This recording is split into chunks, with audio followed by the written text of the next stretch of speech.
Bé, doncs bon dia, bona tarda, bona nit a tothom. En aquesta ocasió, a Píndoles d'Antropologia, tenim a la Laura Giberga. La Laura Giberga, a part d'una gran amiga, és una professional de les arts escèniques, entre altres barrets, porta el d'actriu, dramaturga, directora, productora, i no sé si em deixo alguna cosa més.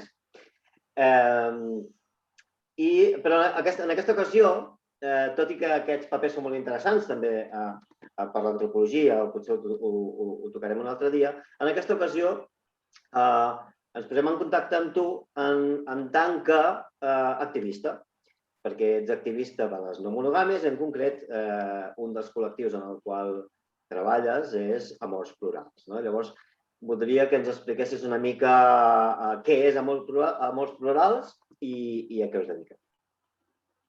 Doncs Amors Plurals som un col·lectiu de persones que van decidir un dia que no hi havia prou material en català i sobre la temàtica de les no monogàmies, i llavors vam començar a traduir textos i a fer trobades i xerrades i doncs, mica en mica vam anar ampliant les possibilitats que oferíem, sempre des d'un activisme, sense treure'n cap benefici, més aviat per trobar un espai on compartir experiències, eines i conèixer.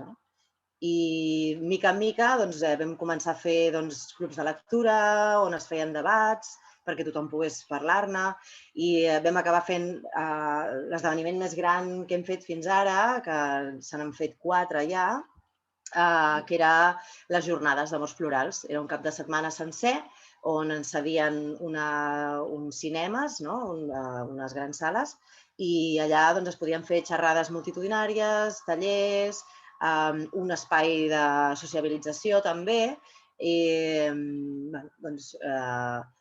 de moment s'ha anat fent. Ara s'ha interromput per la pandèmia i ens esperarem que s'acabi tot això per tornar-les a celebrar.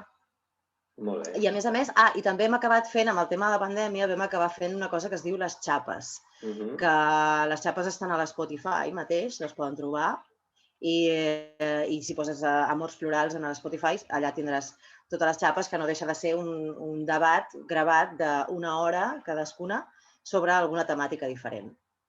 Molt bé, fantàstic.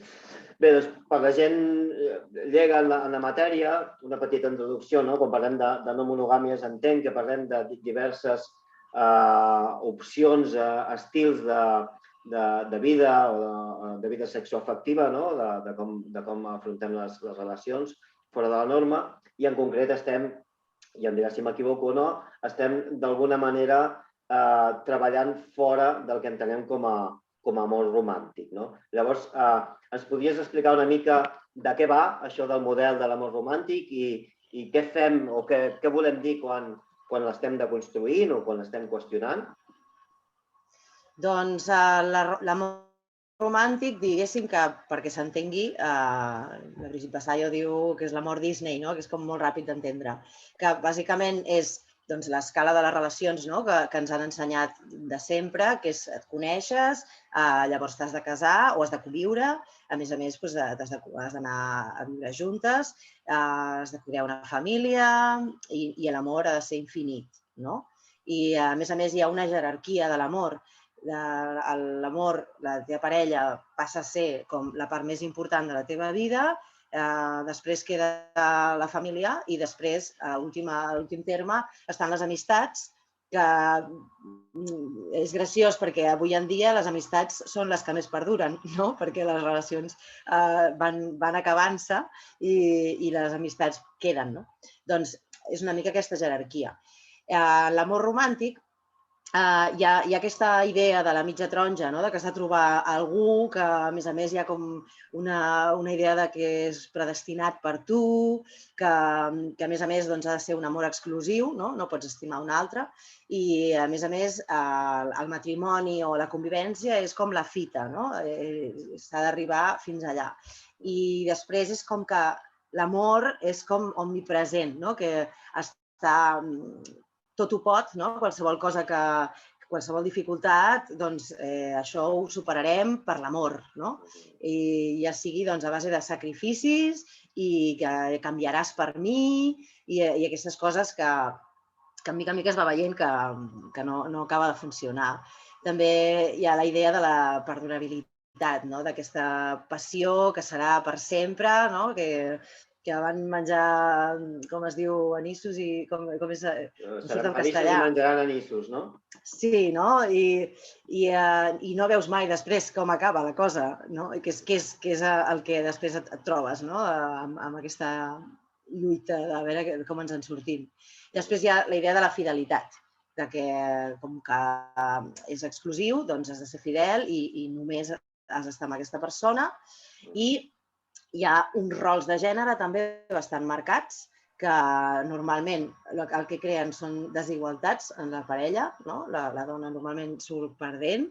I després hi ha aquesta mena de desenfre, no? De les emocions que per amor acaben estant com justificades, la gelosia, la violència de gènere, totes aquestes coses s'acaben donant per vàlides perquè, clar, és que t'estima molt, no? I tot això és el que hem mamat des de ben petites i ho tenim a la pell, no?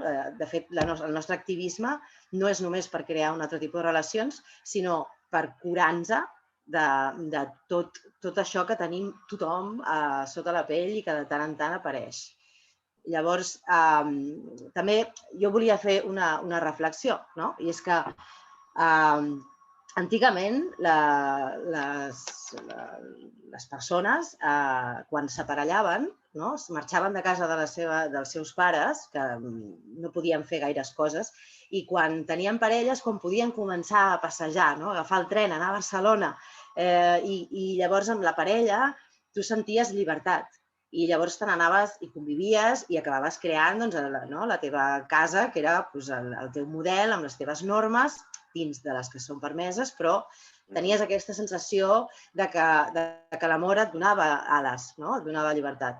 Però, clar, no em sabria atrevir a dir en quin moment concret això canvia, però jo diria que a partir de l'any 2000 la gent, quan marxa de casa, no se'n va a viure amb la parella moltes vegades, no? Primer se'n va a viure, o fa Erasmus, o se'n va a compartir pis, o se'n va a viure sola, i llavors tu comences a entendre que tens el teu espai personal, les teves ganes, els teus hobbies, les teves amistats, i després, quan et poses en parella, el que notes és una pèrdua de la llibertat, que és molt diferent. Vull dir que és que no podem seguir el mateix model que abans, perquè és que ara no som les mateixes persones ni és el mateix context. Llavors, hem d'inventar altres maneres de relacionar-nos perquè estiguem bé, no? A part de, no parlem de la quantitat de coses que ens demana el món, de títols, estudis, experiència, no? Doncs tot això has de tenir temps també per poder-ho fer, no? Llavors, hem d'adonar-nos que necessitem altres maneres.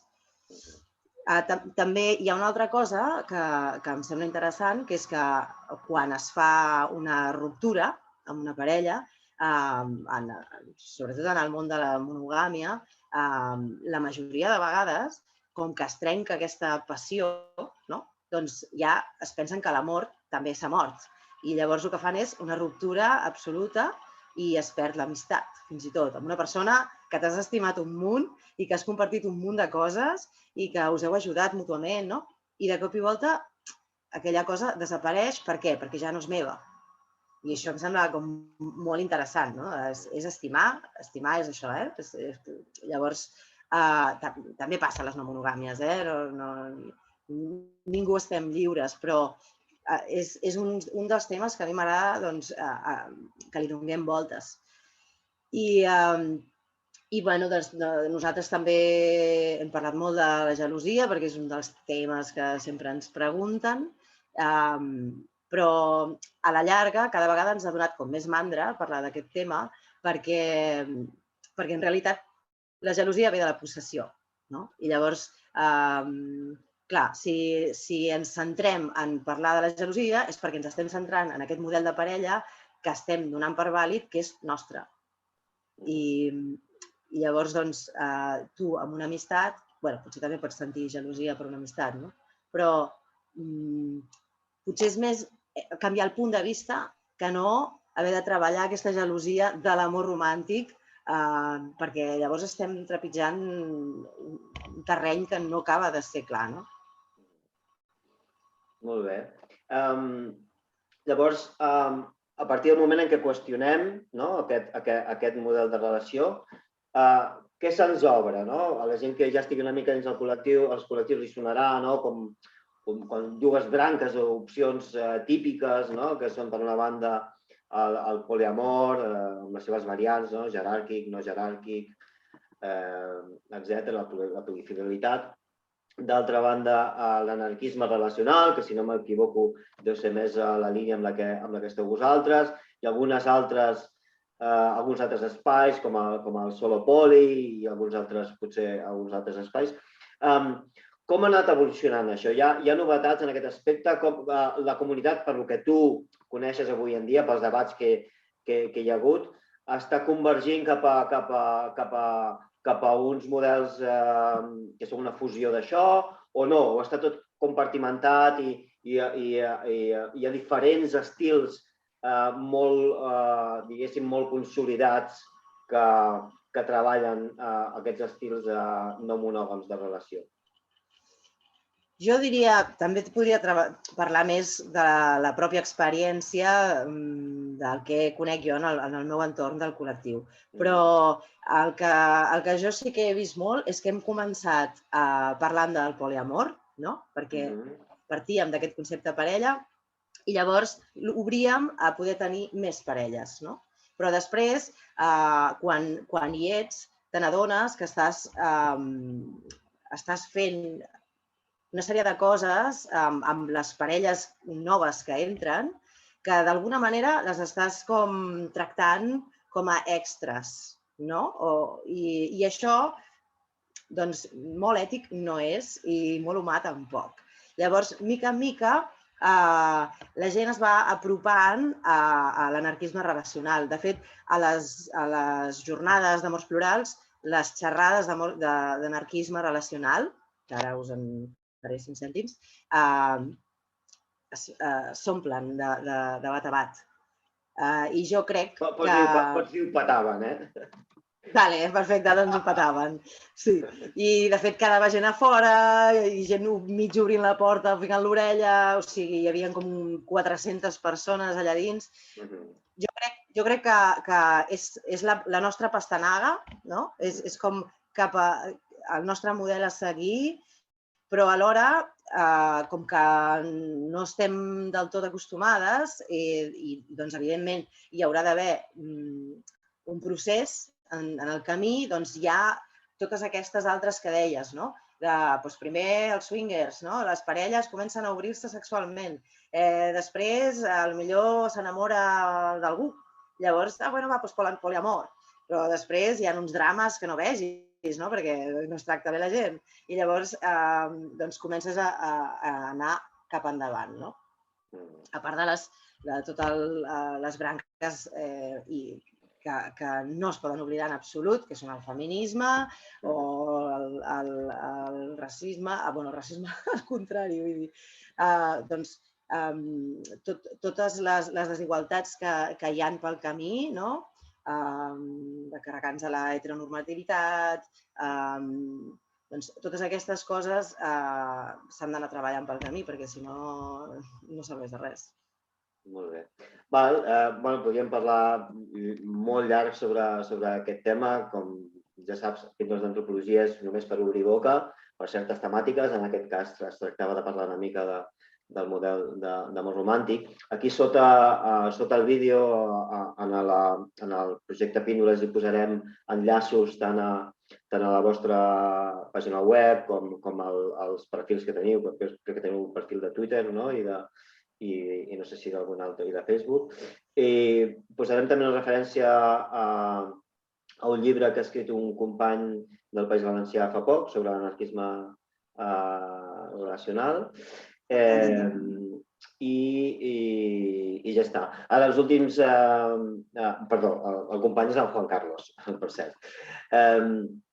Per acabar, sempre m'agrada deixar un momentet per si hi ha alguna cosa que tu vulguis afegir o alguna cosa que vulguis promocionar, alguna cosa que estiguis fent en l'àmbit de les no monogàmies, doncs ara és el teu moment, si és que vols.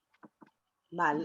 No, el que potser no he aclarit, que al final tanta obertura i llibertat en les no monogàmies, el que sí és que hem de tenir molta cura de totes les persones que tenim al nostre entorn, que les hem de cuidar, que no només parlem de les relacions sexoafectives, també les amistats en realitat són les nostres tribus i per tant s'han de cuidar igualment. I molta comunicació. En realitat, no hem de deixar que els vincles s'empobreixin, sinó tot el contrari, però alhora tenint en compte que cadascú necessita una forma de ser i creem els nostres propis... No m'agrada la paraula contracte perquè em sembla absurd fer contractes, però sí parlar de quin tipus de relació vols tenir amb l'altra persona i també, si es va transformant, doncs anar-nos-ho avisant, perquè a vegades quan t'ho proposen potser et sembla bé. El problema és quan no saps què passa, et van deixant en ascues i el cap comença a generar molta creativitat i és això, no?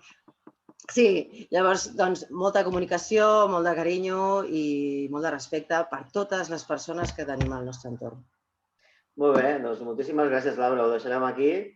Moltíssimes gràcies a la gent d'Amors Plurals. Fes extensa el meu agraïment, que sou diverses persones, i seguim en contacte. Molt bé, moltes gràcies. Vinga, adéu. Adéu.